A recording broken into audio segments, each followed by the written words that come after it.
If you pay attention to news about space exploration, you may have seen some skeptical stories about NASA's proposed asteroid redirect mission. And even if you don't follow such things, you might well have been dismayed by headlines announcing a less ambitious asteroid mission that is unlikely to get funded. This is not another one of them. I think the asteroid mission is a cool idea, and an important one. I think it will advance the cause of space exploration in several meaningful ways. And it is exactly the kind of medium-scale, focused mission that could revitalize the whole idea of sending humans on grand adventures beyond Earth orbit if only it can make its way past the naysayers, political opponents, and misguided scientific skeptics who threaten to derail it before it even gets started. A little background first.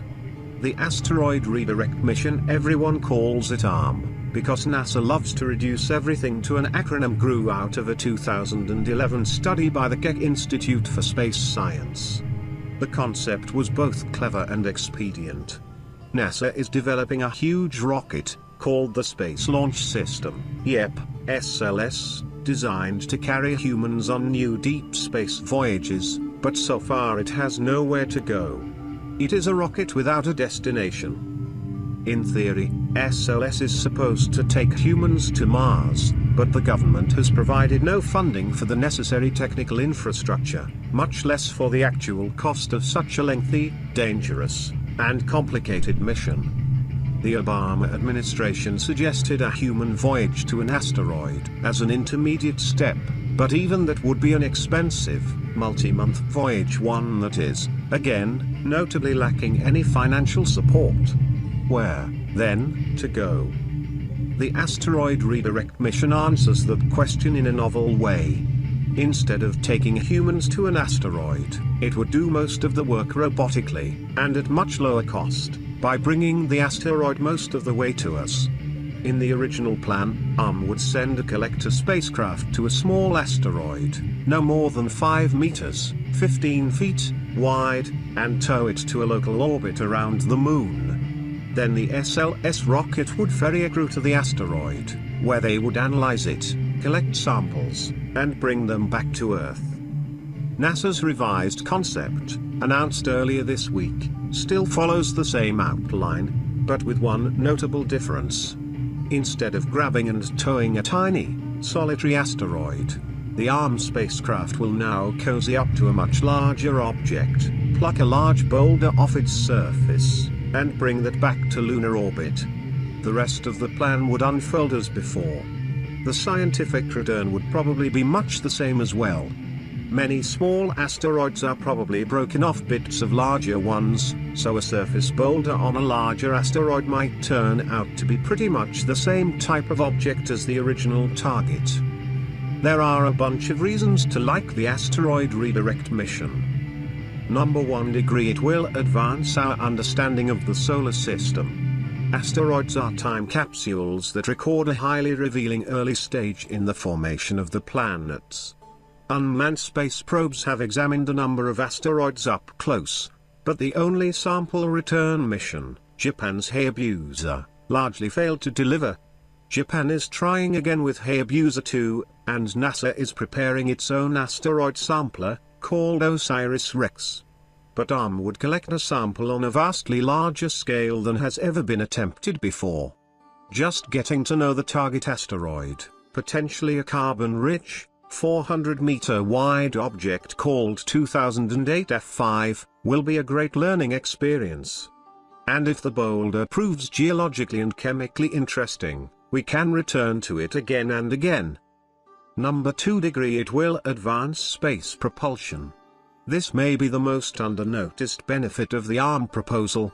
To reach the target asteroid and tow the boulder home, NASA wants to develop a new, high-power solar electric space engine. This engine would be conceptually similar to the ion drive that propelled the Dawn spacecraft to Ceres, but far more powerful. Combining the ARM propulsion module with an SLS rocket would make it possible to send large, complex space probes on high-speed trajectories to Jupiter, Saturn, Uranus, and Neptune. At a recent NASA conference, Nathan Strange of JPL described in detail the enormous scientific potential of such a combination. Number 3 degree, it will take humans to an exciting destination. Since the ending of the Apollo program, no human has ventured above low Earth orbit. ARM will take astronauts to the moon and one step beyond. It's one small step, yes, but we all know what small steps can lead to. Nobody has ever attempted this kind of rendezvous before. The skills involved are very close to what would be needed for a crewed mission to a more distant asteroid, or to the moons of Mars. Touching an asteroid, and doing small body geology in space, will be truly novel and elevating experiences. Number 4 degree, it will test technologies for asteroid defense. I'll admit, this is a somewhat weak and oversold rationale, but there is merit to it all the same. Gathering data about the inner structure of asteroids, refining techniques for tracking them and rendezvousing with them, and developing ways to grab and transport a large boulder are all broadly aligned with the kind of technology humans would need to avert a potential impact. Number 5 degree, it can actually happen. I can't believe I really need to make this point, but apparently I do. ARM is not a substitute for a moon base or a human mission to Mars, and it is not meant to be. It is a vastly cheaper undertaking, with a claimed price tag of $1.25 billion, as opposed to some undefined hundreds of billions of dollars to go to Mars.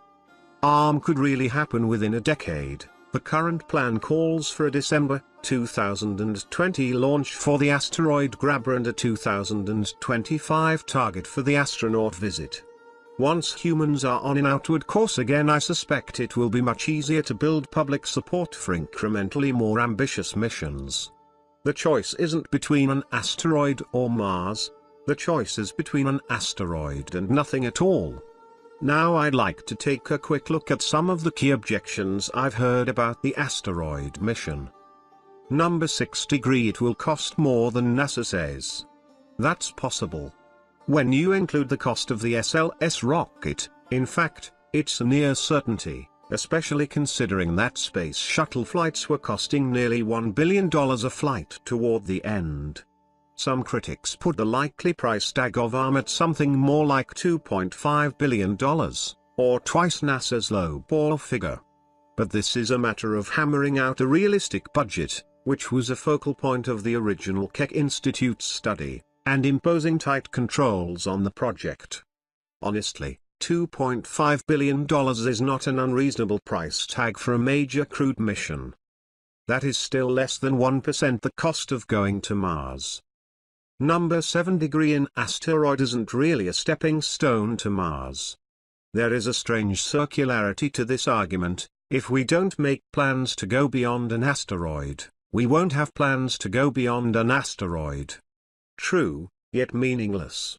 If going to an asteroid gets the human space program moving again, demonstrates new propulsion technologies, and establishes the capabilities of the new Orion space capsule and SLS rocket, then next steps, both for crewed and robotic exploration, will come more easily.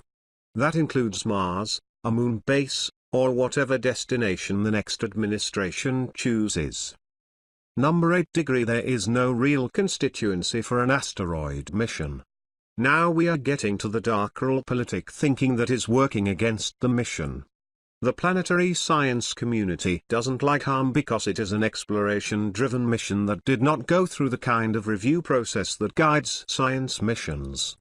The Mars or bust human spaceflight community considers ARM a diversion. The asteroid science community is small and not very influential. ARM has no real constituency, then ... except for everyone in the world who believes in the value of bold exploration and pushing the envelope of technology. Number 9 degree, a rendezvous with a space boulder is not inspirational. This is a self-fulfilling complaint. If enough people keep saying that the mission is boring and pointless, they can probably help establish that narrative. If we focus on the grand possibilities, though, a totally different narrative emerges. ARM is a first step toward rebuilding a human space program, on affordable and sustainable terms. It will help establish technology that would greatly benefit robotic exploration as well. It would put human hands on a 4.5 billion piece of our shared history. Not inspirational? Going to an asteroid can be the beginning of a great new space romance if only we let it unfold that way.